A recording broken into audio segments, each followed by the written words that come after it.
Hello friends, कैसे हैं आप सभी लोग। उम्मीद है बहुत ही अच्छे हैं। और आपको सभी को स्वागत करता हूं ज्ञान सागर के जीके जीएस में।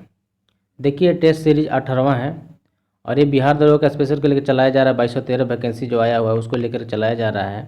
उसका एग्ज़ाम दिसंबर में होने वाले हैं। टाइम तो बहुत ज़्यादा है, लेकिन वो कैसे 3 महीने टाइम कैसे पार हो जाएगा पता नहीं चल पाएगा। इसलिए धीरे धीरे आप लगे रहें और मेहनत करते रहें।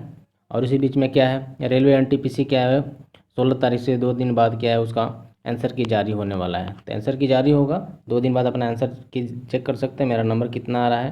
साथ में आप क्वेश्चन का ऑब्जेक्शन भी कर सकते हैं, है ना। तो क्या है, तो उसमें के भी काम देने वाले GK GS all over India जी लेवल पे जीके जीएस का काम देगा। इसमें क्या है, बिहार दरोगा के साथ बिहार पुलिस बीपीएससी प्री 67वीं आने वाले उसके हैं। झारखंड दरोगा में भी काम देंगे। बीएसएससी सीजीएल 3rd आने वाले उसके लिए भी काम देने वाले। यानी ऑल ओवर जितने भी गवर्नमेंट कॉम्पिटेटिव एग्जाम है जो ऑब्जेक्टिव टाइप क्वेश्चन पूछे जाते हैं उन सभी के लिए यहाँ से क्वेश्चन कराया जाता है। और उन सभी में यहाँ से क्वेश्चन आपको नहीं छूटेंगे। तो चलिए देर न करते हुए आज का वीडियो शुरू करते हैं। और वीडियो शुरू करने से पहले बता देना चाहता हूँ कि इस चैनल पर जो भी न्यू है वो सब्सक्राइब चैनल को जरूर कर लीजिएगा। साथ में बेल आइकन को प्रेस कर दीजिएगा जिससे कि आपके पास नोटिफिकेशन आता रहेगा। तो चलिए आज का वीडियो शुरू करते हैं। तो पहला क्वेश्चन है कि ग्राम पंचायत का निर्वाचन कराना निर्भर किस पे करता है। यानी जो ग्राम पंचायत का चुनाव होता है वो किस पे करना निर्भर है, चुनाव आयोग पर, केंद्र सरकार पर, या कलेक्टर पर, या राज्य सरकार पर। तो इसका ऑप्शन हो जाएगा आंसर नंबर डी।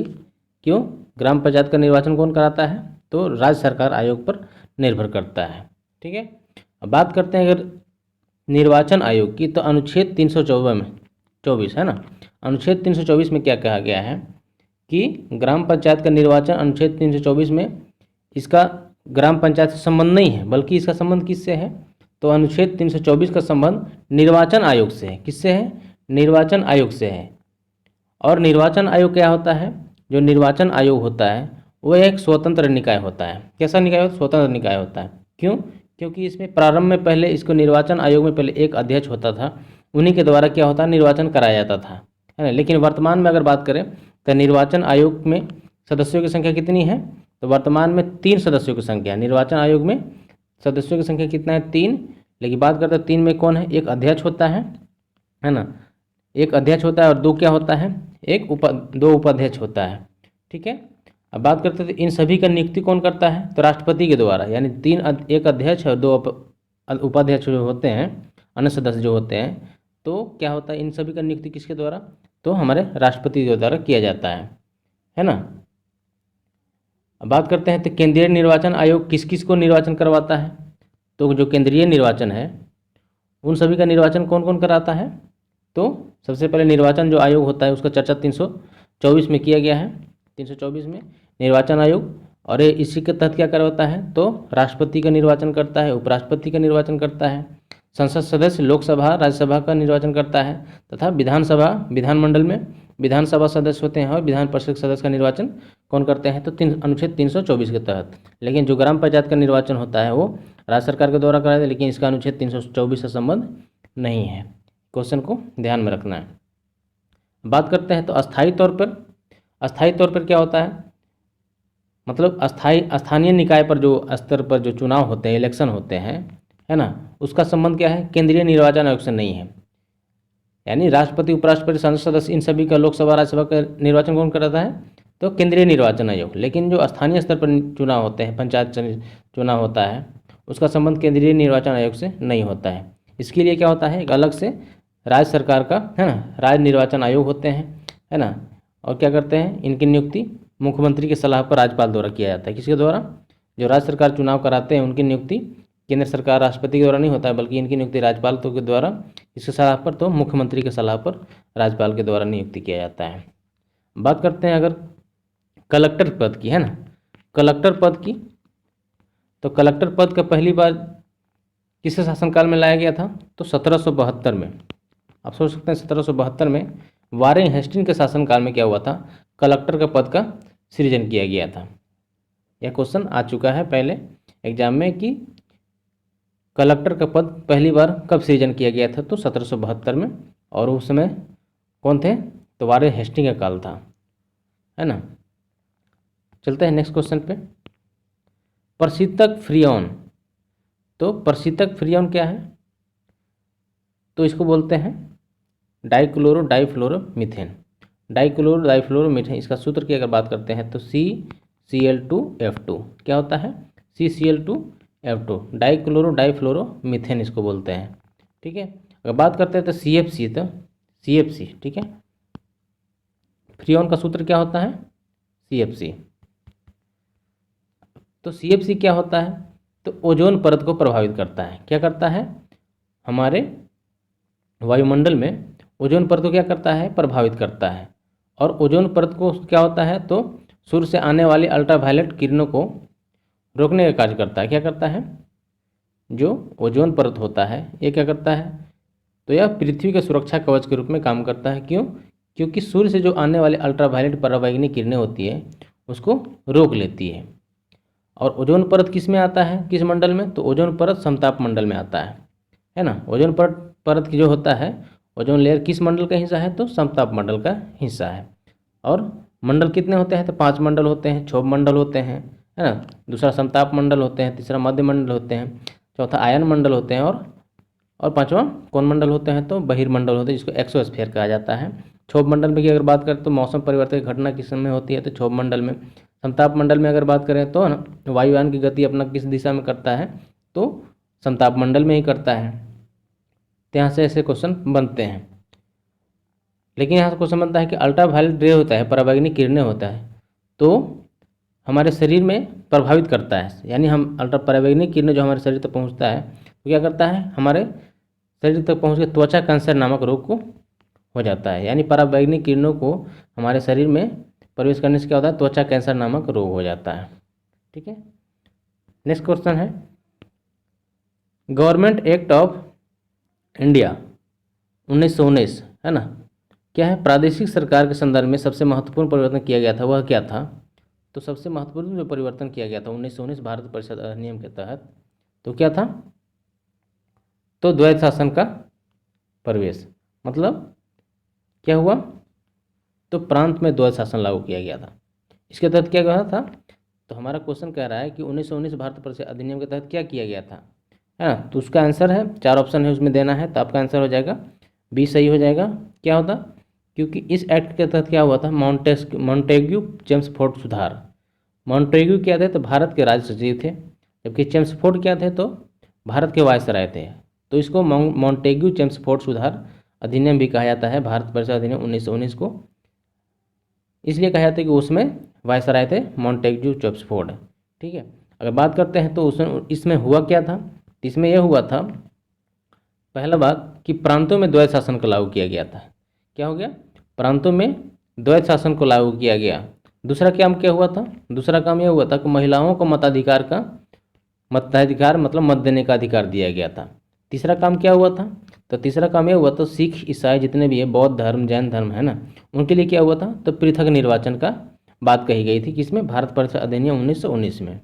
1919 में क्या कहा गया, पहली बात को प्रांतों में द्वैध शासन का लागू किया गया, दूसरा महिलाओं को मताधिकार दिया गया, तीसरा सिख ईसाई बौद्ध जैन जितने भी थे उनको पृथक निर्वाचन किया गया। लेकिन मुस्लिम की अगर बात करते हैं तो मुस्लिम लोगों को पृथक निर्वाचन कब दिया गया था, तो 1909, है ना, 1909 भारत परिषद अधिनियम के तहत मुस्लिम को पृथक निर्वाचन दिया गया था। फिर यहाँ से क्वेश्चन बनता है कि किस परिषद अधिनियम के तहत लोक सेवा आयोग, है ना, किस परिषद अधिनियम के तहत तो लोक सेवा आयोग का गठन किया गया, तो जो सिविल सर्विसेज है लोक सेवा आयोग, तो 1919 भारत परिषद अधिनियम 1926 के तहत, कितना, भारत परिषद अधिनियम 1919 के तहत 1926 ईस्वी में, है ना, यानी 1926 में लोक सेवा आयोग का गठन किया गया। कब, तो 1926 ईस्वी में लोक सेवा आयोग का गठन किया गया, इसको ध्यान में रखना। और 1919 में क्या हुआ, तो 1924 से 25 ईस्वी में क्या हुआ था, तो 1924 से 25 ईस्वी में क्या हुआ था, तो एक समिति सिफारिश किया गया, क्या, तो रेल को आम बजट में अलग कर दिया गया। कब, तो 1924-25 ईस्वी में क्या हुआ था, तो रेल बजट को आम बजट से अलग कर दिया गया। और 1919 में क्या हुआ था, तो इंडियन काउंसिल एक्ट, मतलब 1919 के इंडियन काउंसिल एक्ट द्वारा क्या हुआ था, भारत में पहली बार आंशिक उत्तरदायी शासन को नींव रखी गई। यानी पहली बार आंशिक उत्तरदायी शासन की कब लिखा, किसके तहत, तो भारत परिषद अधिनियम 1919 के तहत। अगर बात करते हैं तो पूर्ण उत्तरदायी शासन की नींव कब रखी, तो पूर्ण उत्तरदायी शासन की नींव भारत परिषद अधिनियम इंडियन काउंसिल एक्ट 1935 के तहत, है ना, 1935 के तहत पूर्ण उत्तरदायी शासन का नींव रखा गया। और क्या हुआ था, तो 1919 भारत परिषद अधिनियम को जांच करने के लिए क्या हुआ था, तो 1919 भारत परिषद अधिनियम को जांच करने के लिए क्या हुआ था, एक 7 सदस्यीय साइमन कमीशन का गठन किया गया था और वो भारत आया था। तो यहाँ भी क्वेश्चन पूछा गया है कि साइमन कमीशन का गठन कब किया गया था, तो 1927 ईस्वी में। कब, 1927 ईस्वी में। लेकिन साइमन कमीशन भारत कब आया था, तो 1928 ईस्वी में। यानी भारत परिषद अधिनियम को जांच करने के लिए हर 10 साल पर क्या होता था, हर 10 साल पर एक समिति गठन किया गया था। तो उसमें साइमन कमीशन आयोग का गठन किया गया। इस समिति को देख रेख करेगा 10 साल में क्या होता है। तो उसमें क्या हुआ था, तो साइमन कमीशन का भारत में विरोध किया गया। क्यों, क्योंकि 1929 में आना था और 1927 में ही उसका गठन कर दिया गया, है ना, और 1 साल पहले ही आ गया। और उसमें भी क्या हुआ, तो भारत के कोई भी सदस्य नहीं थे, है ना। तो साइमन कमीशन आयोग के जो गठन सदस्य थे वो 7 सदस्यों में से एक भी भारत के सदस्य नहीं है। तो सभी के सभी कौन थे, तो सभी के सभी अंग्रेज थे। इसलिए क्या हुआ, भारत में इसका विरोध होने लगा, है ना।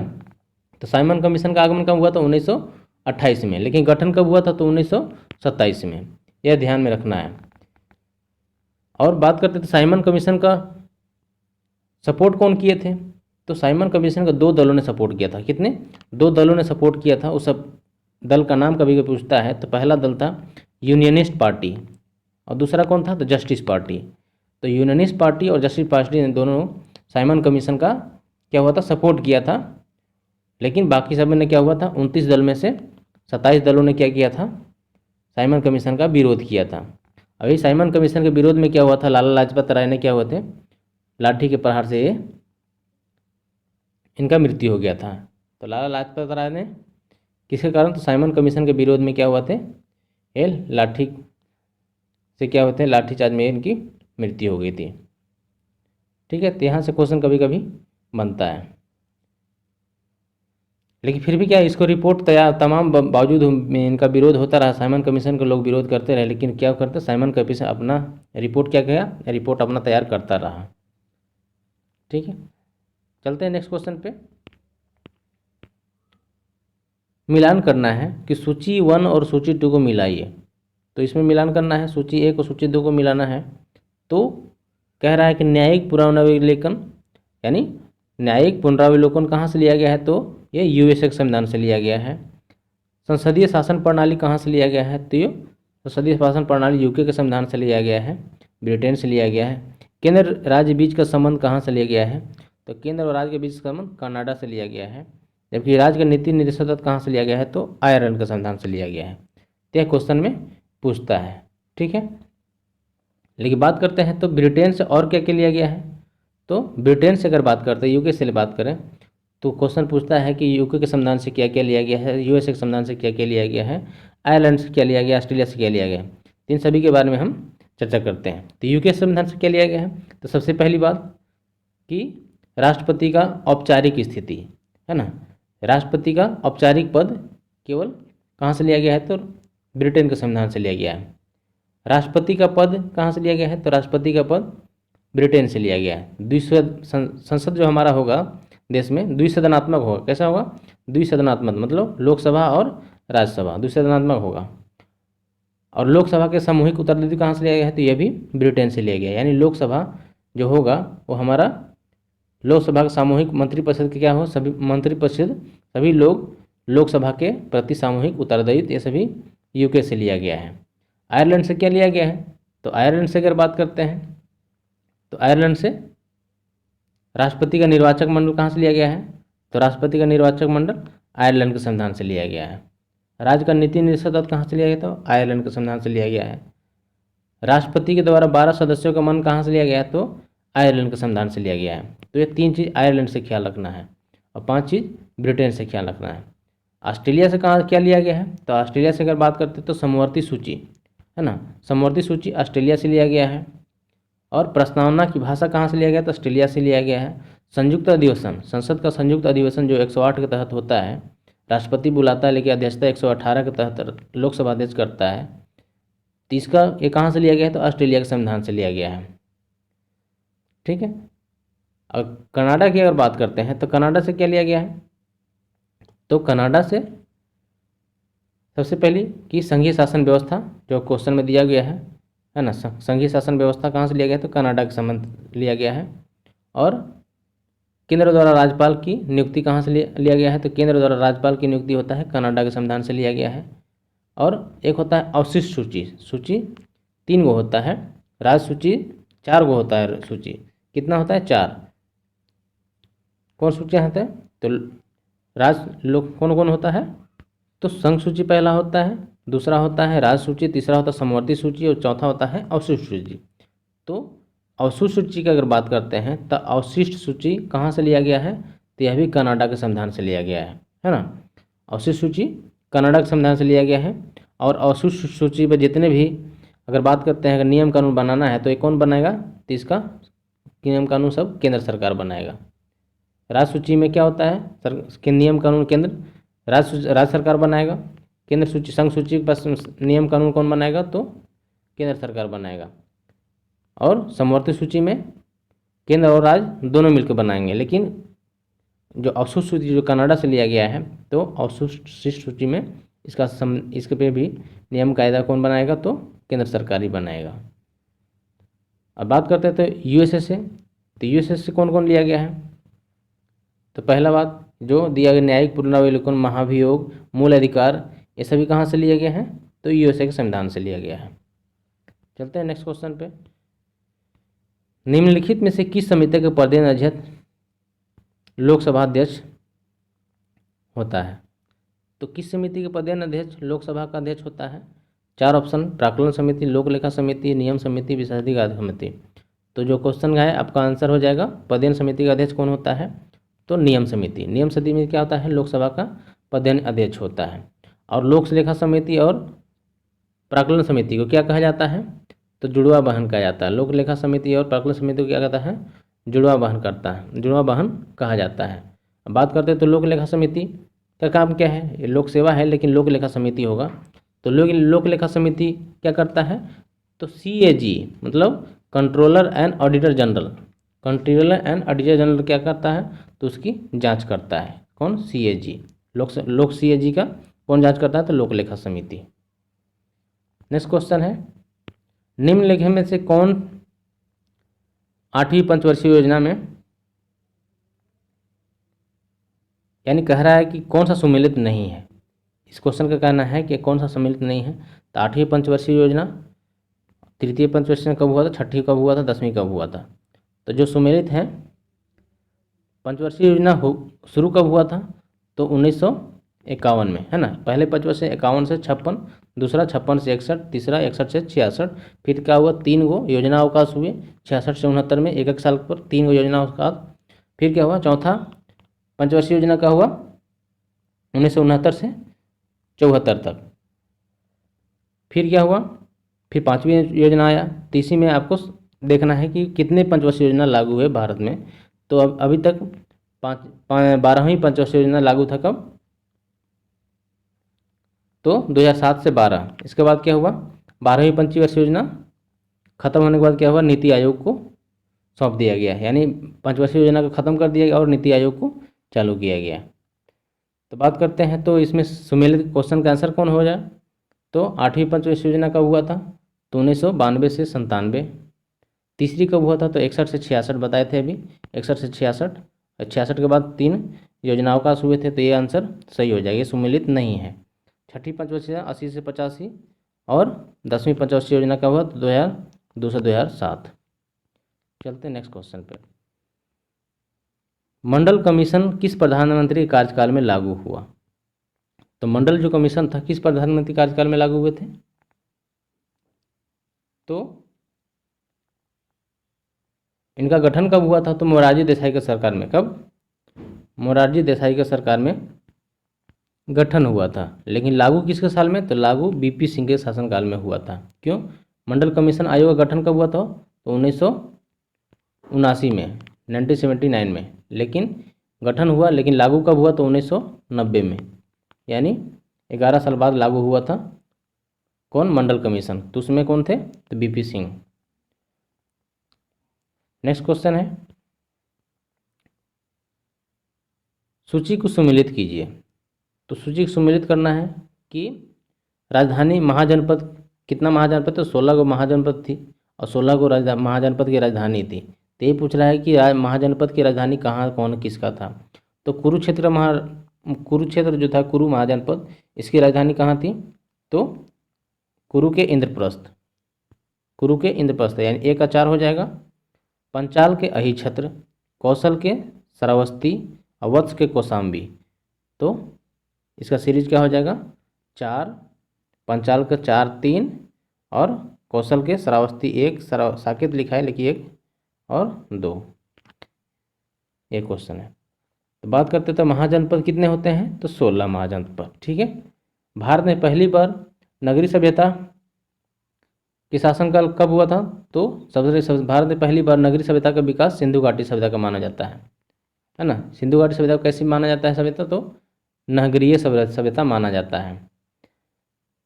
भारत की दूसरी नगरीकरण काल कब हुआ था? तो 6ठी शताब्दी में प्रारंभ हुआ, 600 ईस्वी में। 600 ईस्वी में दूसरी नगरीकरण का काल 6ठी शताब्दी में प्रारंभ हुआ।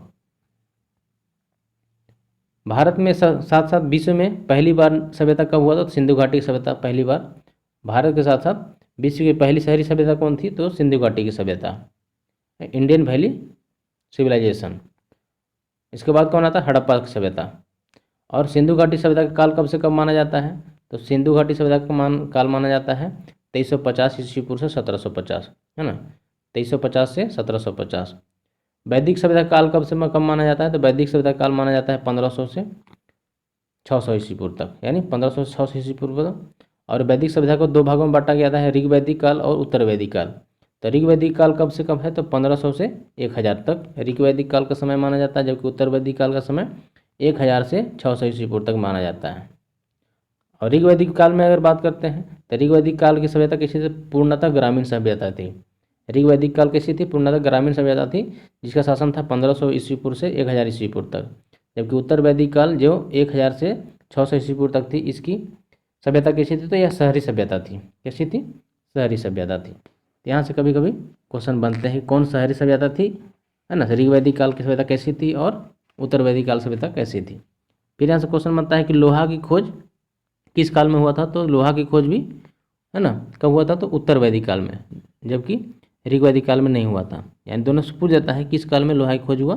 तो उत्तर वैदिक काल में। और कहाँ हुआ था? तो उत्तर प्रदेश के अतिरंजी खेड़ा में हुआ था। कभी कभी राज्य का नाम भी पूछ देता है। और 600 ईस्वी पूर्व से पहले क्या हुआ था? तो 600 ईस्वी पूर्व से द्वितीय नगरीकरण, और इसे क्या हुआ? महाजनपद में 16 महाजनपद का विकास हुआ। महाजनपद से क्या होता है? तो महाजनपद में बौद्ध साहित्य का अंगुत्तर निकाय और जैन साहित्य का अंगुत्तर निकाय का बारे में जानकारी मिलती है।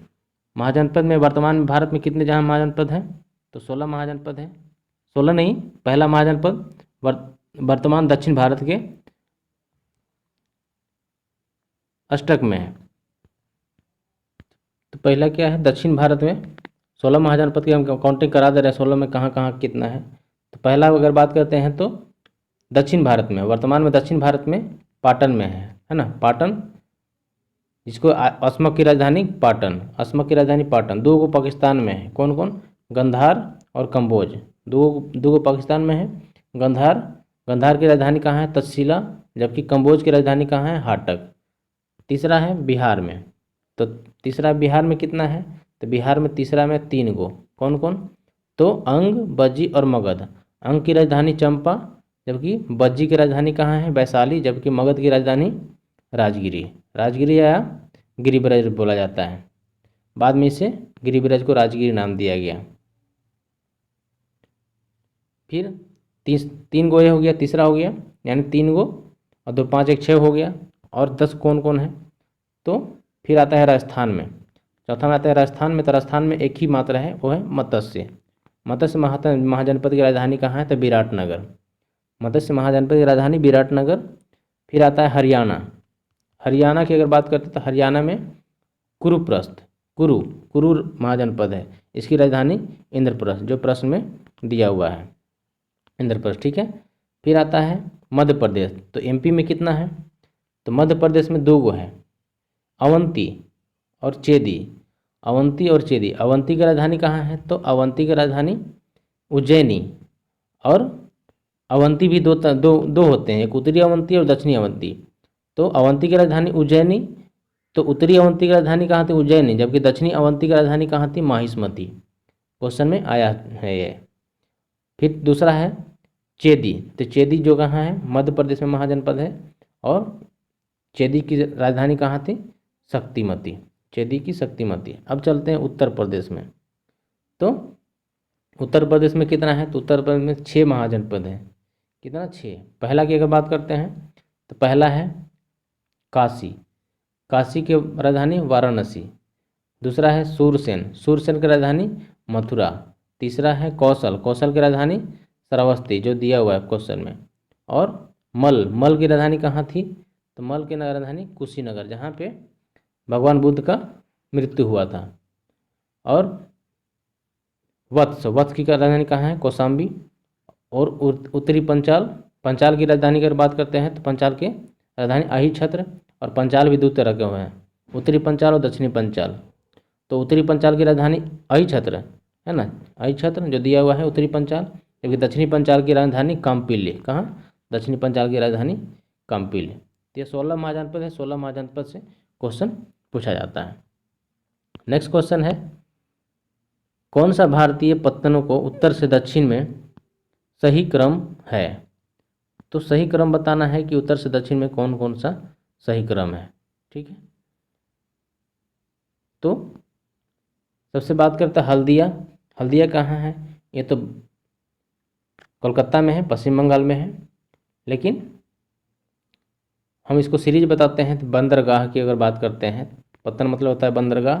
तो भारत में 13 बड़े बंदरगाहों का सजाने की अगर बात करते हैं तो सबसे पहले होता है, पश्चिम से पूर्व में आते हैं, तो सबसे पश्चिम में क्या है, गुजरात, कांडला। कांडला कहाँ है, गुजरात में। कोलकाता में क्या है, तो हल्दिया, हल्दिया कोलकाता में है। जबकि उड़ीसा में क्या है, पारादीप, पारादीप उड़ीसा में है। और महाराष्ट्र में क्या है, तो बम्बई, बम्बई बंदरगाह कहाँ है, तो महाराष्ट्र में। जवाहरलाल बंदरगाह कहाँ है, तो महाराष्ट्र में। और जवाहरलाल नेहरू पोर्ट भी कहाँ है, तो महाराष्ट्र में। मार्मुगांव कहाँ है, तो मार्मुगांव गोवा में। और विशाखापत्तनम आंध्र प्रदेश में है। एन्नौर कहाँ है, तो एन्नौर तमिलनाडु में। और चेन्नई कहाँ है, तो भी तमिलनाडु में। और तुतुकुरिन है तो कहाँ, तो तुतुकुरिन भी तमिलनाडु में है। कोचिन कहाँ है, तो कोचिन केरल में। न्यू मंगलोर में क्या है, तो कर्नाटक में, न्यू मंगलोर है ना। और पोर्ट ब्लेयर कहाँ है, तो अंडमान निकोबार में। पोर्ट ब्लेयर बंदरगाह कहाँ है, तो अंडमान निकोबार में। तो इसका आंसर कौन हो जाएगा, तो क्या कह रहा, उत्तर से दक्षिण से, उत्तर से दक्षिण की ओर आना है। तो यहाँ पे काटने की अगर बात करते तो 2 ऑप्शन ऐसे ही कट जाएगा, क्योंकि पारादीप क्या है, ये बीच में पड़ता है ना। पारादीप उड़ीसा में है, तो ऐसे ही कट जाएगा, 2 ऑप्शन ऐसे काट देंगे। छाँटने वाला तरीका सोचिए, अगर 2 पारादीप है बीच में तो होगा नहीं। अब होगा कोची, दोनों में कोची है, तो सबसे पहले क्या आएगा, हल्दिया आएगा। तो बंगाल में है, तो ये भी ऑप्शन गलत हो गया है, लेकिन ऑप्शन नंबर बी सही हो जाएगा, कांडला, हल्दिया, पारादीप, कोची। इस तरह से ऑप्शन छाँट के भी क्वेश्चन का आंसर निकाल सकते हैं, ठीक है। तो ये सब ट्रिक होता है क्वेश्चन सही करने का। नेक्स्ट क्वेश्चन है, एक लिफ्ट में किसी व्यक्ति का प्रत्यक्ष भार वास्तविक भार से कम होता है। इसका मतलब क्या होता है कि लिफ्ट किधर से किधर जा रही है, मतलब एक लिफ्ट है, ठीक है, एक लिफ्ट है, तो कह रहा है कि किसी व्यक्ति के प्रत्यक्ष भार वास्तविक भार से कम होता है। तो लिफ्ट किधर से किधर, मतलब भार ज़्यादा है ना, लेकिन भार कम महसूस हो रहा है। तो लिफ्ट किधर से किधर आ रहा है, तो लिफ्ट ऊपर से नीचे की ओर त्वरित हो रहा है। कैसे हो रहा है, त्वरण के साथ ऊपर नहीं जा रहा है, बल्कि त्वरण के साथ ऊपर जाएगा तो भार ज़्यादा महसूस होगा, लेकिन त्वरण के साथ नीचे आएगा तो क्या होगा, भार कम महसूस होगा, ठीक है। तो इसमें 4 प्रोसेस बनते हैं। पहला प्रोसेस बनता है कि समान वेग अगर भार में जाता है, समान वेग से अगर जाता है ना, समान वेग समान गति के ऊपर जाता है, तो भार अपरिवर्तित रहता है, भार में कोई परिवर्तन नहीं होता है। लेकिन ऊपर की ओर अगर त्वरित होता है, त्वरण के साथ ऊपर जाता है तो क्या होता है, भार में वृद्धि होगा। लेकिन त्वरण के साथ नीचे जाता है तो क्या भार में कमी होगा, कमी महसूस होगा। ठीक है, फिर भी यहाँ पे क्वेश्चन बनता है एक और, 3 प्रोसेस यहाँ हो गए, 2 और बताते हैं कि लिफ्ट क्या होता है अगर रस्सी टूट जाता है। लिफ्ट अगर चल रहा है, अगर रस्सी टूट हो जाता है तो क्या होता है, भार कैसा होता है, शून्य हो जाता है, भार शून्य हो जाता है। फिर यहाँ से 5वां क्वेश्चन बनता है कि अगर लिफ्ट का त्वरण के जी का मान 9.8 से 9.8 मीटर प्रति सेकंड स्क्वायर से अगर अधिक हो जाता है, क्या होता है, अगर अधिक हो जाता है तो क्या होता है, तो वस्तु या व्यक्ति क्या होता है, छत से टकरा जाता है। यानी लिफ्ट का मान जो होता है, जी का मान होता है 9.8 से अधिक हो जाता है तो वस्तु या व्यक्ति कुछ भी हो, वह लिफ्ट छत से टकरा के छत से झूलने लगता है। तो ऐसा 5 प्रोसेस होता है, लिफ्ट से क्वेश्चन बनता है, तो इसको ध्यान में रखना है। नेक्स्ट क्वेश्चन है कि निम्न में से कौन सी ऊंचाई भू स्थिर उपग्रहों की है। तो कौन सी ऊंचाई भू स्थिर उपग्रहों की है, तो इसका ऑप्शन नंबर सी हो जाएगा, 36,000 किलोमीटर। 36,000 किलोमीटर भू स्थिर उपग्रहों की ऊंचाई माना जाता है। अगर भू स्थिर उपग्रह को और क्या कहते हैं, तुल्यांकी उपग्रह या तुल्यकारी उपग्रह या जियो सेंक्रोनस उपग्रह कहा जाता है, जियो सेंक्रोनस सैटेलाइट कहा जाता है। अब बात करते हैं कृत्रिम उपग्रह कहाँ स्थापित किए हैं, तो बहिर्मंडल में, है ना, बहिर्मंडल में कृत्रिम उपग्रह स्थापित किए जाते हैं। तो कृत्रिम उपग्रह में क्या होता है, तो कृत्रिम उपग्रह में क्या होता है, 2 उपग्रह होते हैं। एक होता है ध्रुवीय, 2 प्रकार के उपग्रह होते हैं, एक होता है ध्रुवीय उपग्रह पोलर सैटेलाइट, एक होता है तुल्यकालीय उपग्रह। कौन, तुल्यकालीय उपग्रह जिसको जियो सेंक्रोनस सैटेलाइट कहा जाता है। तो 2 उपग्रह होते हैं कृत्रिम उपग्रह, 2 प्रकार के उपग्रह होते हैं। तो जो ध्रुवीय होता है, पोलर सैटेलाइट होता है, उसका परिक्रमण काल कितना होता है, तो 84 मिनट का होता है। यानी उसका परिक्रमण काल 84 मिनट, जबकि तुल्यकारी होता है, जियो सेंक्रोनस सैटेलाइट होता है, उसका परिक्रमण काल कितना होता है, तो 24 घंटा होता है। नेक्स्ट क्वेश्चन है, कोई साइकिल सवार किसी मोड़ पर घूमता है तो वह क्या होगा, बाहर की ओर झुकेगा या आगे की ओर झुकेगा या भीतर की ओर झुकेगा। तो ऑप्शन नंबर ए सी सही हो जाएगा। क्यों, सेंटीपिटी फोर्स के कारण, यानी अभिकेंद्री बल के कारण क्या होता है, साइकिल सवार क्या होता है, अगर कोई भी टर्न साइकिल सवार हो, चाहे गाड़ी सवार, 4 व्हीलर सवार, कोई भी सवार या ट्रेन भी हो, कुछ भी हो, तो वह अंदर की ओर मुड़ाता है, किसके कारण, तो सेंटीपिटल फोर्स के कारण, अभिकेंद्रीय बल के कारण, है ना। अगर बात करते हैं तो जो मौत का कुआं होता है, तो वो भी लोग अपने गोलाई में गिरते नहीं हैं, कि सेंटीपिटल फोर्स के कारण क्या होता है, अभिकेंद्रीय बल लगता है, इसलिए क्या होता है, मौत के कुआं में जो गाड़ी चलाता है, बाइक चलाता है, चाहे 4 व्हीलर कुछ भी है, तो वो सब गिरते नहीं हैं, क्योंकि एक बल लगता है, सेंटीपिटल फोर्स, अभिकेंद्रीय बल। अपकेंद्रीय बल से एग्जाम में पूछा जाता है अपकेंद्रीय बल का उदाहरण कौन सा है। तो अपकेंद्रीय बल का उदाहरण सबसे पहला कि वॉशिंग मशीन जो कार्य करता है, किस सिद्धांत पर, तो सेंटीपिटल फोर्स, मतलब अपकेंद्रीय बल के सिद्धांत पर कार्य करता है, सेंटीपिटल फोर्स। सूर्य से जो धूमकेतु होता है, क्षुद्रग्रह जो होते हैं धूमकेतु, वो क्या होता है, उसका पूछ जो होता है सूर्य के विपरीत होता है, सूर्य के विपरीत होता है, वो भी किस सिद्धांत पर, तो अपकेंद्रीय बल के सिद्धांत पर ही कार्य करता है। मक्खन निकालते हैं, दूध से मक्खन जो निकालते हैं मत करके, तो वो किस सिद्धांत पर कार्य करता है, तो वो भी सेंटीफ्यूगल, मतलब अपकेंद्रीय बल पर सिद्धांत पर कार्य करता है। नेक्स्ट क्वेश्चन है, 1 माइक्रोन किसके बराबर होता है।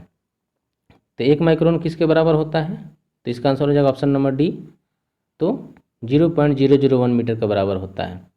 और 1 माइक्रोन का मान कितना होता है, तो 10⁻⁻6 मीटर, कितना होता है, 10⁻⁻6, 1 माइक्रोमीटर, है ना, 1 माइक्रोमीटर का मान कितना होता है, 1 माइक्रोन बराबर 0.001 मीटर, मतलब 10⁻⁻3, जबकि 10⁻- होगा तो माइक्रोमीटर। ठीक है। नेक्स्ट क्वेश्चन है, मायोपिया आँख किसके द्वारा ठीक किया जा सकता है। तो मायोपिया जो आँख होता है किसके द्वारा ठीक किया जाता है, तो अवतल लेंस के द्वारा, अवतल लेंस के द्वारा मायोपिया ठीक किया जाता है। मायोपिया का मतलब होता है निकट दृष्टि दोष, है ना, निकट दृष्टि दोष में अवतल लेंस का प्रयोग किया जाता है, इससे निकट दृष्टि दोष ठीक हो जाता है। और जिसको दूर दृष्टि दोष है ना। दूर की निकट दृष्टि दोष में क्या होता है, निकट की चीज़ दिखाई देती है लेकिन दूर की चीज़ दिखाई नहीं देती है। लेकिन उत्तर लेंस में क्या होता है, दूर की चीज़ दिखाई देती है, दूर की वस्तु दिखाई देती है लेकिन नज़दीक की वस्तु नहीं दिखाई देती है। तो इसमें क्या होता है, उत्तर लेंस लगाते हैं। दूर दृष्टि दोष में क्या होता है, उत्तर लेंस का प्रयोग किया जाता है। और दूर दृष्टि दोष को और क्या नाम दिया जाता है, तो हाइपरमेट्रोपिया है ना। इस आँख के रोग का नाम क्या होता है, हाइपरमेट्रोपिया। तो हाइपरमेट्रोपिया में अंग्रेजी में नाम दे देगा, तो इसमें किस लेंस का प्रयोग होगा, तो उत्तर लेंस का प्रयोग होगा। जबकि मायोपिया में अवतल लेंस का प्रयोग होता है। ठीक है, तो यहाँ से क्वेश्चन कभी कभी बनते हैं, क्वेश्चन में एग्जाम में आए हैं। नेक्स्ट क्वेश्चन है, निम्नलिखित में से कौन सा गुण धर्म ठोस द्रव एवं गैसों के लिए भिन्न है। कौन सा है, तो गुण द्रव ठोस द्रव एवं गैस के लिए भिन्न है। तो इसमें क्या होता है, अणुओं की गति। ऑप्शन नंबर ए सही हो जाएगा। अणुओं की गति के कारण क्या होता है, कोई भी गुणधर्म ठोस है, वो द्रव हो या गैस हो, क्या होता है, उनकी अनुगति कारण अलग अलग होता है। ठीक है, अगर बात करते तो गैसों का विसरण का गुण किस में पाया जाता है, गैसों में विसरण का गुण पाया जाता है। किसमें, गैसों में क्या होता है, विसरण का गुण पाया जाता है। नेक्स्ट क्वेश्चन है,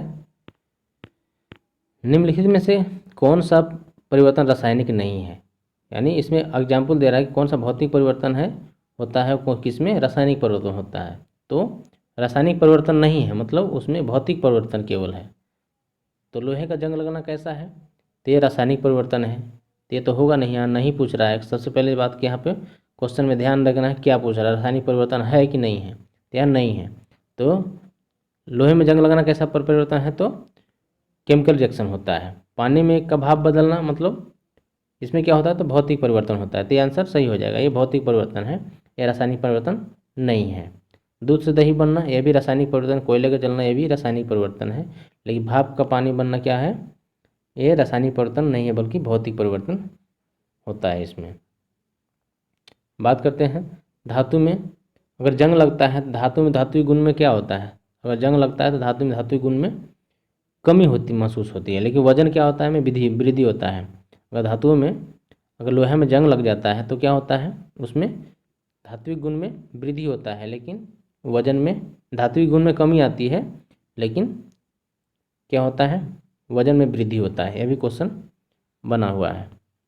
एसिड बदल देता है, अम्ल बदल देता है किस में, तो एसिड किस में बदलता है, तो इसका एक ट्रिक है अनिल। अनिल मतलब अ से हो गया अनिल और नी से हो गया नीला और इस हो गया लिटमस, मतलब नीले लिटमस को, नीला को लाल में कौन बदलता है, तो अम्ल, मतलब अनिल है ना। तो इसको नीला को लाल में बदल देता कौन, तो एसिड, अम्ल। जबकि अगर क्षार रहेगा, बेस रहेगा, तो क्या होता है, लाल लिटमस को नीला में बदल देगा। तो एक ट्रिक है याद करने का। नेक्स्ट क्वेश्चन है, शक्कर के घोल का तापमान बढ़ाने से शक्कर की विलेयता कैसा होता है। तो अगर शक्कर का घोल का तापमान, मतलब चीनी के घोल का तापमान बढ़ा देंगे तो शक्कर की विलेयता कैसी हो जाएगी, तो बढ़ जाएगी। मतलब उस पर टेम्परेचर देंगे तो क्या होता है, देखिए अगर मान लें चीनी का ऐसे भी आप गिलास में लीजिए, आप ऐसे गिलास में लीजिए और डाल दीजिए, तो 2 चम्मच चीनी डालेंगे तो क्या होगा, गर्म कर देंगे, इसको टेम्परेचर दे देंगे तो जल्दी घुल जाता है। लेकिन थोड़ा सा इसको नॉर्मल रखेंगे, दोनों में 2 गिलास में रखेंगे, बिना टेम्परेचर दिए हो, बिना टेम्परेचर दिए हो, तो क्या होगा, जिसमें टेम्परेचर देंगे मतलब गर्म करेंगे, मतलब उसकी विलेयता बढ़ जाती है। तो ऑप्शन नंबर बी सही हो जाएगा। शहद की अगर बात करते हैं तो शहद क्या होता है, तो शहद एक मिश्रण है। शहद क्या है, शहद एक मिश्रण है। जबकि ग्लूकोज क्या है, ग्लूकोज एक यौगिक है। क्वेश्चन पूछ देता है ग्लूकोज क्या है, एक यौगिक है, जबकि शहद मिश्रण है। ग्लूकोज का यौगिक इसलिए है क्योंकि एक रेशियो में है, C6H12O6 1:2:1 के रेशियो में इसमें होता है। लेकिन शहद में क्या है, मिश्रण है, इसमें क्या होता है, इसमें अनुपात नहीं होते हैं। नेक्स्ट क्वेश्चन है, मुगलों और मराठों के मध्य बड़े पैमाने पर संघर्ष किसके शासनकाल में शुरू हुआ। यह क्वेश्चन फंसाने वाला है, बहुत दिमाग लगाइए कि मुगलों और मराठों के मध्य बड़े पैमाने पर संघर्ष किसके राज्यकाल में आरंभ हुआ। क्वेश्चन ध्यान से पढ़िएगा, राज्यकाल में आरंभ हुआ।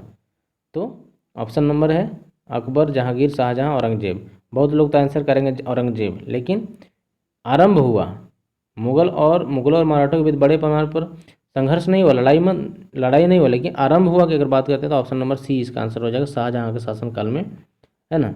सबसे बड़े पैमाने पर इनके युद्ध क्या इनके शासनकाल में संघर्ष प्रारंभ हुए थे, शाहजहाँ के शासनकाल में। लेकिन प्रथम संघर्ष भी हुआ था शाहजहाँ के, लेकिन शाहजहाँ के बाद आ जाएगा दूसरा संघर्ष, तो औरंगजेब इसका आंसर हो जाएगा।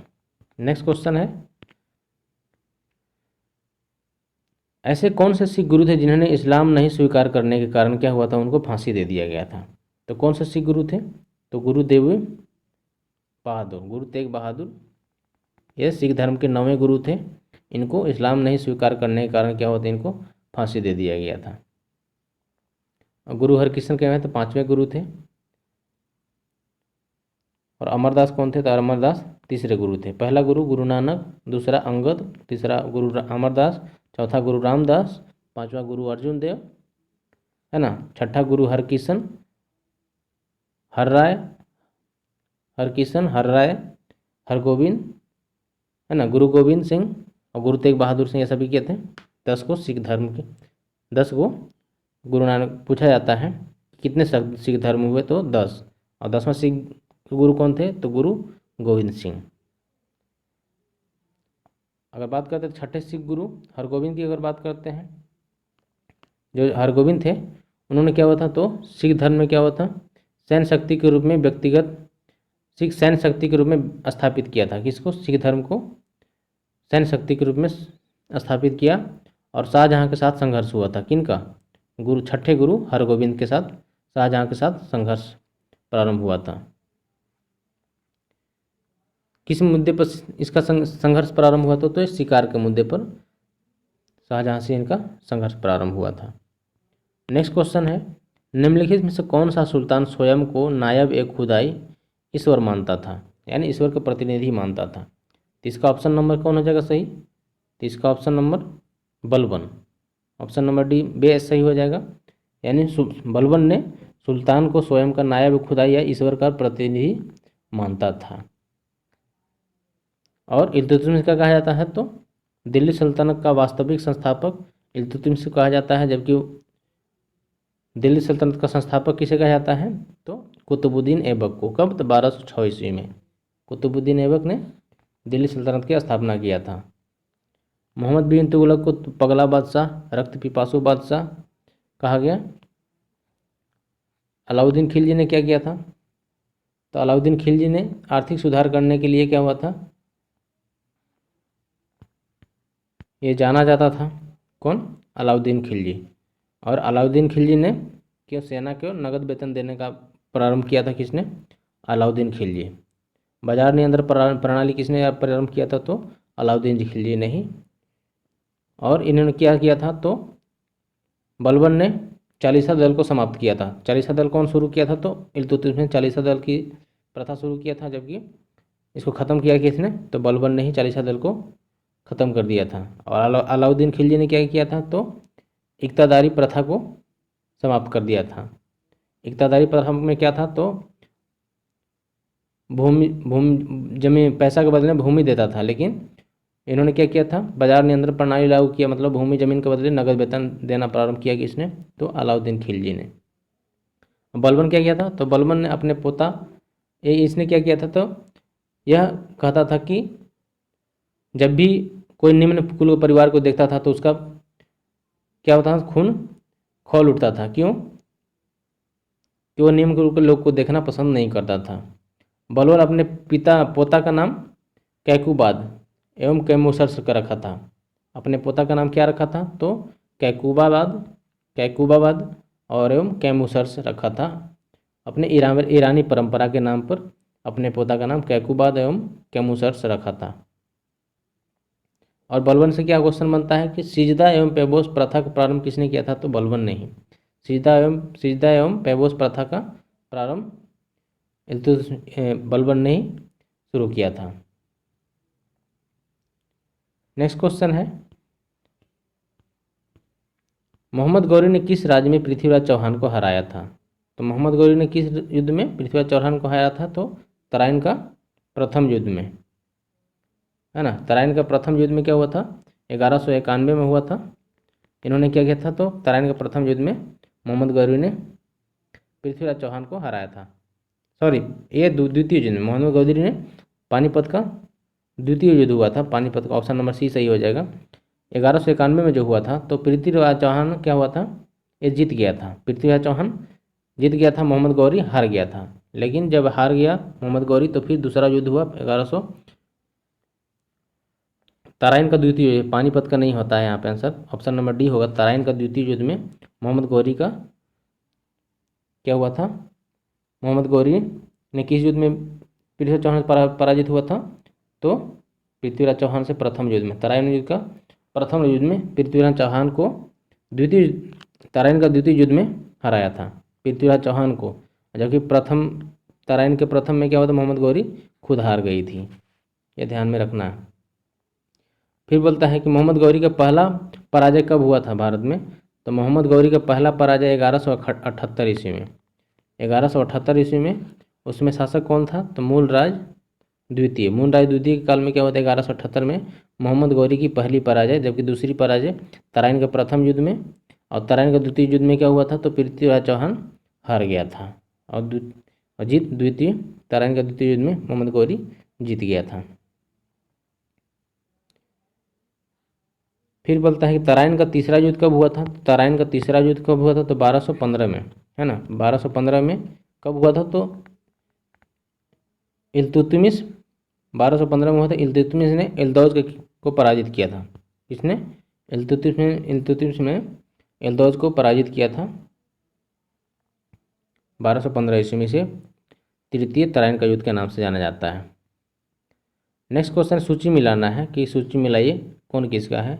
तो अमजद अली खां किससे संबंधित है? तो अमजद अली खां सरोद वादक थे। हरिप्रसाद चौरसिया क्या थे? तो हरिप्रसाद चौरसिया बांसुरी वादक थे, एक हो जाएगा। और अल्लाह रखा क्या थे? तो अल्लाह रखा खां तबला वादक थे। जबकि अली हुसैन क्या थे? तो अली हुसैन शहनाई थे। नेक्स्ट क्वेश्चन है, महात्मा गांधी ने किस एक्ट के खिलाफ सत्याग्रह अपील की थी? किस एक्ट के खिलाफ सत्याग्रह अपील की थी? तो रॉलेट एक्ट के खिलाफ, है ना। रॉलेट एक्ट के खिलाफ, जिसे काला कानून कहा गया, इसके खिलाफ क्या हुआ था? तो महात्मा गांधी ने सत्याग्रह की अपील की थी। और रॉलेट एक्ट का गठन किस लिए किया गया था? तो इसमें क्या हुआ था? तो डॉक्टर सत्यपाल और सैफुद्दीन किजली की क्या हुआ था? इन्होंने गिरफ्तार कर लिया था। संदेह के आधार पर इन्होंने गिरफ्तार कर लिया था। और रॉलेट के एक्ट में क्या हुआ था? तो एक सभा हुआ था, उसमें गोली चलाने का आदेश किसने दिया था? ओ डायर ने। गोली चलाने का आदेश किसने दिया था? आर डायर ने। जबकि उसमें पंजाब का गवर्नर कौन था? तो general O Dyer. O Dyer Punjab का गवर्नर जनरल था। और आदेश किसने दिया था? तो आर डायर ने गोली चलाने का आदेश दिया था। नेक्स्ट क्वेश्चन है, बांध और नदी को मिलाने पर जिन पर वो बनाए गए हैं, तो इसका मिलान करना है। कौन सा बांध किस नदी पर है? तो गांधी सागर बांध किस पे है? तो गांधी सागर बांध, राणा सागर बांध और जवाहर सागर बांध, ये सभी क्या है? तो चंबल नदी पर है। और जायकवाड़ी परियोजना का किस पे है? तो गोदावरी नदी पर। नागार्जुन परियोजना किस पर नदी पर है? नागार्जुन बांध कृष्णा नदी पर है। तो टिहरी बांध भागीरथी नदी पर है। क्लियर हो गया। बात करते हैं कि भारत का सबसे ऊंचा बांध कौन है? तो भारत का जो सबसे ऊंचा बांध है भागीरथी बांध है ना। भारत का सबसे ऊंचा बांध भागीरथी बांध है। टिहरी बांध है जो किस नदी पर है? भागीरथी नदी पर टिहरी बांध है। लेकिन बात करें तो भारत का सबसे ऊंचा गुरुत्व वाला बांध कौन सा है? तो भाखड़ा बांध, है ना। भारत का सबसे ऊंचा गुरुत्व वाला बांध कौन है? तो भाखड़ा बांध। भारत का सबसे बड़ा बांध कौन है? तो भाखड़ा बांध भारत का सबसे बड़ा बांध है ना। भारत का सबसे लंबा बांध कौन है? तो हीराकुंड बांध। हीराकुंड बांध कहाँ है? उड़ीसा में है ना। हीराकुंड बांध उड़ीसा में है। किस नदी पर है? तो महानदी पर है। नेक्स्ट क्वेश्चन है, अंतर्राज्यीय दिवस मनाइए किस दिन मनाया जाता है? तो विश्व पर्यावरण दिवस कब मनाया जाता है? पूछ रहा है कि मिलान कीजिए कि किस दिन कौन सा दिवस मनाया जाता है। तो 5 जून को क्या मनाया, 11 जुलाई को क्या मनाया जाता है, विश्व जनसंख्या दिवस। विश्व पर्यावरण दिवस 5 जून को मनाया जाता है। विश्व वानिकी दिवस कितने दिन को मनाया जाता है, तो 21 मार्च को। और विश्व तंबाकू निषेध दिवस 31 मई को मनाया जाता है। तो ABCD सभी सही है। नेक्स्ट क्वेश्चन है, वर्ल्ड इकोनॉमिक आउटलुक रिपोर्ट के अनुसार प्रकाशित किया गया था। तो वर्ल्ड इकोनॉमिक आउटलुक रिपोर्ट किसके द्वारा प्रकाशित किया गया था, तो IMF, है ना। IMF का स्थापना कब हुआ था, तो 1945 ईस्वी में। IMF का स्थापना 1945 ईस्वी में हुआ था। नेक्स्ट क्वेश्चन है, जलधारा सूची मिलाना है कि जूल किसका मात्रक है और एम्पियर किसका मात्रक है। तो मिलान करना है, तो जूल किसका हो जाएगा, तो कार्य का ऐसे मात्रक जूल 3 नंबर, एम्पियर होगा विद्युत धारा का ऐसे मात्रक एम्पियर, है ना। और वाट किसका हो जाएगा, तो वाट हो जाएगा सामर्थ्य का, शक्ति का। वोल्ट किसका हो जाएगा, तो विभवांतर का वोल्ट, जबकि ऊष्मा का कैलोरी। नेक्स्ट क्वेश्चन है, इसका भी सूची मिलान करना है कौन किसका है। तो कह रहा है कि वैज्ञानिकों का नाम किनसे संबंधित है, तो डीएनए संरचना किसने दिया था, तो डीएनए संरचना किसने दिया था, तो वाटसन एवं क्रिक ने, है ना। 3 नंबर, डीएनए संरचना किसने थे, वाटसन एवं क्रिक ने। AB और रक्त समूह को किसने दिया था, तो AB और O रक्त तो कार्ल एंड एस्टिनर ने, यानी ब्लड ग्रुप की संरचना किसने दिया था, तो कार्ल एंड एस्टिनर ने। जंपिंग जीन को किसने दिया था, तो जंपिंग जीन बारबोरा एवं मैक्लिंटॉफ। जंपिंग जीन का सिद्धांत किसने दिया, बारबरा एवं मैक्लिंटॉफ। जबकि रेगुलेटरी जीन का खोज किसने किया था, जैकब एवं मोनार्ड ने रेगुलेटरी जीन का खोज किया था। फिर यहाँ से क्वेश्चन बनता है कि ब्लड ग्रुप AB की खोज किसने किया था, है ना। सम्मिलित रूप से ABO की खोज कार्ल एंड एस्टिनर ने, है ना। रक्त समूह ABO की खोज किसने किया था, तो कार्ल एंड एस्टिनर ने। जबकि रक्त समूह AB की खोज किसने किया था, तो एक इसका हो जाएगा डी कोस्टले। कौन, डी कोस्टले एवं अस्टुलरी ने रक्त समूह AB की खोज किया था। जीन की खोज किसने किया था, तो जीन की खोज जॉनसन ने किया था। किसने, जॉनसन ने। नेक्स्ट क्वेश्चन है, श्वसन है। श्वसन क्या है, तो श्वसन कैसा प्रोसेस है, तो श्वसन में क्या होता है, तो श्वसन एक मंद दहन का उदाहरण है। श्वसन क्या है, मंद दहन का उदाहरण है। तो श्वसन में क्या होता है, अपचयन की प्रक्रिया होती है। क्या होती है, अपचयन की प्रक्रिया होती है, कैटाबॉलिक प्रोसेस होता है। और इसे अपचयन प्रक्रिया को और किस नाम से जाना जाता है, डिस्ट्रक्टिव प्रोसेस, है ना। डिस्ट्रक्टिव प्रोसेस या विघटनात्मक प्रक्रिया भी कहा जाता है। किस, श्वसन को अपचयन प्रक्रिया कहा जाता है, कैटाबॉलिक प्रोसेस कहा जाता है, या डिस्ट्रक्टिव प्रोसेस या विघटनात्मक प्रक्रिया भी कहा जाता है। ऑप्शन नंबर A सही हो जाएगा। जबकि उपचयन में क्या होता है, तो इसमें होता है क्या, पाचन एवं प्रकाश संश्लेषण होता है ना। उपचयन में एनाबॉलिक प्रोसेस में क्या होता है, एनाबॉलिक प्रक्रिया में होता है पाचन एवं प्रकाश संश्लेषण की प्रक्रिया एनाबॉलिक में होता है, जिसे कंस्ट्रक्टिव प्रोसेस या संश्लेषणात्मक प्रक्रिया कहा जाता है। नेक्स्ट क्वेश्चन है, जड़ें विकसित होती है। तो जड़ें विकसित होती है किसमें, तो परांकुर से, मूलांकुर से, तना से, तो पत्ती से। तो जड़ किससे होती है, तो जड़ें मूलांकुर से।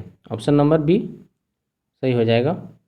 जड़ें भी किससे विकसित होती है, तो मूलांकुर से। ऑप्शन नंबर B सही हो जाएगा।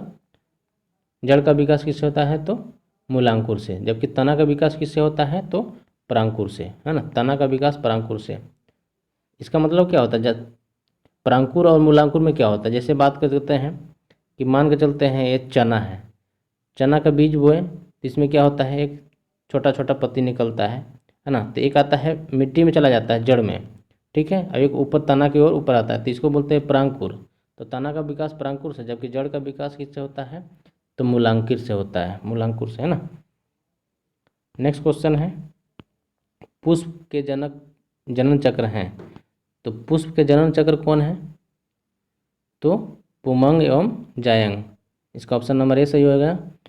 फूल का जनन अंग कौन है? तो पुमांग एवं जायंग। इसमें क्या होता है, जैसे पुमांग एवं जायंग कहते किसको हैं? जैसे एक फूल का बनाते हैं कि ये फूल है, तो ये सबसे पहला पत्ती जो आता है इसको क्या कहते हैं? बाह्य दलपुंज। इसके बाद इसमें क्या होता है? फूल लगता है। इसमें क्या होता है? फूल लगता है। इसको बोलते हैं दलपुंज, है ना, इसको बोलते हैं दलपुंज। तो बाह्य दलपुंज यह हो गया, और फिर जो फूल आया इसके अंदर फूल निकला उसको बोलते हैं दलपुंज। फिर इसके अंदर होता है कैलिक्स और कोरोला, जिसको बोलते हैं पुमंग एवं जायंग। तो यहाँ से पुमंग एवं जायंग इसके अंदर होते हैं।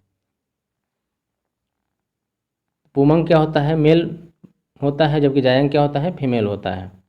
ऐसे क्वेश्चन पूछा जाता है कभी कभी। नेक्स्ट क्वेश्चन है, सांसदों की योग्यता संबंधी विवादों का निर्णय कौन करता है? तो सांसदों का योग्यता संबंधी निर्णय कौन करता है? तो निर्वाचन आयोग करता है। निर्वाचन आयोग की सलाह पर कौन करता है? राष्ट्रपति करता है। सांसदों का योग्यता संबंधी विवादों का निर्णय कौन करता है? कोई भी विवाद उत्पन्न हो जाता है तो निर्वाचन आयोग के सलाह पर राष्ट्रपति के द्वारा उसे सुलझाया जाता है ना। और निर्वाचन आयोग के अनुच्छेद किस में किया गया है? तो अनुच्छेद 324 में बताए थे पहले क्वेश्चन में, निर्वाचन आयोग के बारे में बात कहा गया है। नेक्स्ट क्वेश्चन है, राज्य के महाधिवक्ता की पदावधि कितनी होती है? तो राज्य के महाधिवक्ता की पदावधि कितनी होती है? तो ये राज्य के महाधिवक्ता राज्यपाल के प्रसाद पर्यंत बने रहते हैं। क्या होता है? राज्यपाल के प्रसाद पर्यंत बने रहते हैं। इसमें क्या है? तो इसमें आर्टिकल अनुच्छेद 165 में कहा गया है कि राज्य के महाधिवक्ता एक अनुच्छेद 165 में होता है, जबकि अनुच्छेद 76 में क्या कहता है? भारत में क्या महान्यायवादी होता है। महान्यायवादी की नियुक्ति कौन करता है? राष्ट्रपति। जबकि महाधिवक्ता की नियुक्ति कौन करता है? राज्यपाल। और ये राज्यपाल के प्रसाद पर्यंत अपने पद पर बना रहता है। और ये क्या कहता है? राज्य का सर्वोच्च विधि अधिकारी होता है कौन? महाधिवक्ता, राज्य का सर्वोच्च विधि अधिकारी। जबकि केंद्र का सर्वोच्च विधि अधिकारी कौन होता है? तो महान्यायवादी, जिसकी नियुक्ति अनुच्छेद 76 के तहत राष्ट्रपति करता है अपने मर्जी तक। नेक्स्ट क्वेश्चन है, ध्रुवीय क्षेत्रों को किस अन्य नाम से जाना जाता है? तो ध्रुवीय क्षेत्रों को किस अन्य नाम से जाना जाता है? तो टैगा शीतोष्ण कटिबंधीय क्षेत्र में आता है ना। शीतोष्ण कटिबंधीय वाले क्षेत्र को क्या कहा जाता है? तो टैगा। और टुंड्रा जो होता है ध्रुवीय क्षेत्र को टुंड्रा कहा जाता है। मैंग्रोव समुद्री किनारे जो होते हैं, समुद्री किनारे जो पेड़ होते हैं उसको मैंग्रोव बोला जाता है। फिर यहाँ से क्वेश्चन बनता है कि रेंडियर जो होता है, रेंडियर पशु जो होता है वो कहाँ पे होते हैं? तो टैगा वन में पाए जाते हैं। टैगा वन में शीतोष्ण कटिबंधीय वाले क्षेत्र में। एस्किमो जनजाति कहाँ पाया जाता है? तो टुंड्रा प्रदेश में एस्किमो जनजाति पाए जाते हैं। एस्किमो में क्या होता है? परिवहन, एस्किमो जनजाति के जो लोग होते हैं परिवहन के लिए स्लेज यानी रेंडियर के पशु को खींचने का काम करता है। स्लेज जो गाड़ी होता है वो रेंडियर पशु जो होता है वो खींचता है। और उनका काम क्या होता है? तो शिकार करना। किसका? तो इग्लू बाल रस का शिकार करता है कौन? रेंडियर पशु। नेक्स्ट क्वेश्चन है, निम्न में से कौन सा शीतोष्ण घास स्थल से संबंधित नहीं है? तो कौन नहीं है शीतोष्ण घास से संबंधित? तो प्रेरी शीतोष्ण कटिबंधीय घास मैदान है। पंपास शीतोष्ण कटिबंधीय घास मैदान है ना। प्रेरी कहाँ है? तो उत्तरी अमेरिका में। पंपास कहाँ है? तो दक्षिणी अमेरिका में। स्टेपिस कहाँ है? तो एशिया में। जबकि सवाना जो होता है, जो सवाना होता है उष्ण कटिबंधीय घास का मैदान है। और यह कहाँ है? तो सवाना सहारा मरुस्थलीय क्षेत्र में उष्ण कटिबंधीय घास का मैदान पाया जाता है, यानी अफ्रीका में, है ना। तो ऑप्शन नंबर सी सही हो जाएगा। फिर बोलता है दक्षिणी अफ्रीका के घास के मैदान को क्या कहा जाता है? तो वेल्ड। दक्षिणी अफ्रीका को घास मैदान को वेल्ड कहा जाता है। जबकि ऑस्ट्रेलिया में डाउन्स और न्यूजीलैंड में कैंटरबरी। उष्ण कटिबंधीय घास के मैदान में क्या क्या आता है? 5 को याद रखना है उष्ण कटिबंधीय घास के मैदान में। तो उष्ण कटिबंधीय में पहला आता है सहारा में क्या आता है? सवाना। सहारा मरुस्थलीय क्षेत्र में क्या आता है? सवाना। और ब्राज़ील में क्या होता है? तो ब्राज़ील में कैम्पोज, वेनेजुएला में लानोज, और श्रीलंका में पटाना, और ऑस्ट्रेलिया में पार्कलैंड। ये सभी कहाँ हैं?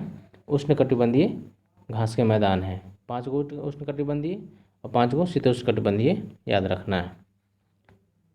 नेक्स्ट क्वेश्चन है, मुद्रास्फीति किस कारण से होती है? तो मुद्रास्फीति किस कारण से होती है? तो मुद्रा के मूल्य में क्या होता है? वृद्धि हो जाता है। ऑप्शन नंबर बी सही हो जाएगा। क्या होता है? मुद्रा के मूल्य पूर्ति में क्या होती है? वृद्धि हो जाता है, तो उसे मुद्रास्फीति हो जाती है। नेक्स्ट क्वेश्चन है, जब किसी वस्तु का एक्स स्थानापन्न की कीमत उतरती है तो एक्स की मांग क्या हो जाती है? एक्स स्थानापन्न की कीमत उतरती है मतलब जैसे हो गया चाय हो गया और कॉफ़ी हो गया, है ना। चाय का दाम घटेगा तो क्या होगा? कॉफ़ी का दाम भी, कॉफ़ी का दाम में क्या होता है? डिमांड हो जाता है। तो क्या होता है? ये चाय और कॉफ़ी क्या है? एक दूसरे का पूरक है। तो क्या होता है? तो इसका मांग क्या होगा? घटेगा।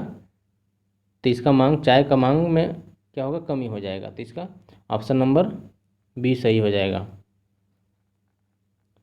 अगर बात करते हैं कार और पेट्रोल की, तो कार और पेट्रोल में क्या होता है? तो कार के दाम में अगर वृद्धि होती है, पेट्रोल के अगर दाम में वृद्धि होती है तो कार लोग कम चलाते हैं, और कार के दाम में अगर वृद्धि होती है तो क्या होता है? तो इसकी स्थापना कीमत में क्या होती है? तो वृद्धि हो जाती है, चढ़ती है। तो यहाँ कह रही एक्स स्थापनापन की कीमत उतरती है, तो एक्स की स्थापना क्या होगी? उतरती है। ऑप्शन नंबर बी सही होगा। नेक्स्ट क्वेश्चन है, तमिलनाडु में वर्षा किसके कारण होती है? तो तमिलनाडु में वर्षा किसके कारण होती है? तो तमिलनाडु में वर्षा किसके कारण होती है? दक्षिण पूर्व मानसून के कारण, या दक्षिण पूर्व मानसून के कारण, या उत्तर पूर्व मानसून के कारण। तो तमिलनाडु में वर्षा किसके कारण? तो दक्षिण पूर्व मानसून के कारण होता है तमिलनाडु में वर्षा। और नहीं होती है किसके कारण? तो दक्षिण पश्चिम के कारण तमिलनाडु में वर्षा नहीं होती है। जो हम लोगों में बरसात, भारत में मुख्य रूप से बरसात जो होता है वो किस मानसून से होता है? तो दक्षिण पश्चिम मानसून के कारण भारत में वर्षा होती है। लेकिन अपवाद में तमिलनाडु के क्षेत्रों में वर्षा नहीं होती है। यहाँ पे लौटती हुई मानसून के, जब मानसून वापस आकर के लौटता है उस समय क्या होता है? तो तमिलनाडु के तटों पर वर्षा होती है। तो यह क्वेश्चन पूछा गया है कि जब भारत से मानसून वापस लौटता है तो कहाँ पे वर्षा होती है? तो तमिलनाडु के क्षेत्र में। तो दक्षिण पूर्व मानसून के कारण क्या होता है? तमिलनाडु के क्षेत्र में वर्षा होती है। क्यों? क्योंकि जब वह मानसून लौट रहा होता है। और दक्षिण पश्चिम मानसून से वर्षा कहाँ कहाँ नहीं होती है? तो पहला तो होगा तमिलनाडु में नहीं होती है दक्षिण पश्चिम मानसून से। दूसरा होगा प्रायद्वीपीय पठार के क्षेत्र में, आंतरिक क्षेत्रों में क्या होता है? 3 से भी वर्षा नहीं होता है। पूर्वी घाट के क्षेत्रों में भी क्या होता है? इन पर वर्षा नहीं होती है क्योंकि इनके समानांतर पहाड़ है, हवा निकल जाती है। नेक्स्ट क्वेश्चन है,